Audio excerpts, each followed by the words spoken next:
ഈ മുതിര കറി വെച്ചിട്ട് രുചിയില്ല, കയ്പ്പാണ് എന്നിങ്ങനെ അഭിപ്രായമുള്ള ആളുകൾക്ക് ഈ വീഡിയോ കണ്ടിട്ട് ഇതിൽ 1-2 കാര്യങ്ങളൊന്ന് ശ്രദ്ധിച്ചു കഴിഞ്ഞാൽ ആ അഭിപ്രായം മാറിക്കിട്ടും. കറി വയ്ക്കാൻ എടുക്കുന്ന 1 ഗ്ലാസ് മുതിരയാണ്.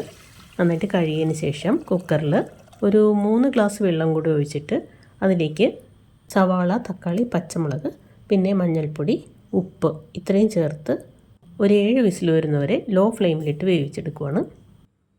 ഈ മുതിര നന്നായിട്ട് വെന്ത് കിട്ടണം, എന്നാലേ ഒരു ടേസ്റ്റ് ഉണ്ടാവുള്ളൂ. ഇപ്പോൾ വെന്ത് കഴിഞ്ഞു.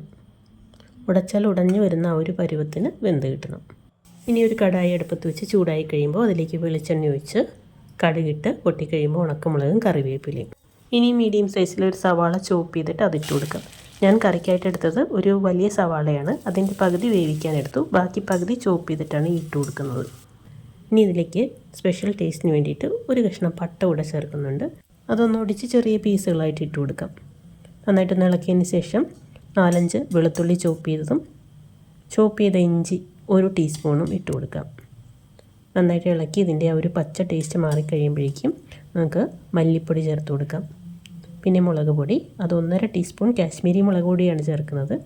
മുതിര കറി വയ്ക്കുമ്പോൾ ഒരല്പം മല്ലിപ്പൊടിയും കൂടി ചേർക്കുകയാണെങ്കിൽ അതിനൊരു പ്രത്യേക സ്വാദാണ്. ഈ പൊടികൾ മൂത്ത് കഴിയുമ്പോൾ വേവിച്ച് വെച്ച ആ മുതിരയും കൂടെ ചേർത്ത് നന്നായിട്ട് ഇളക്കി തിളപ്പിച്ചെടുക്കാം.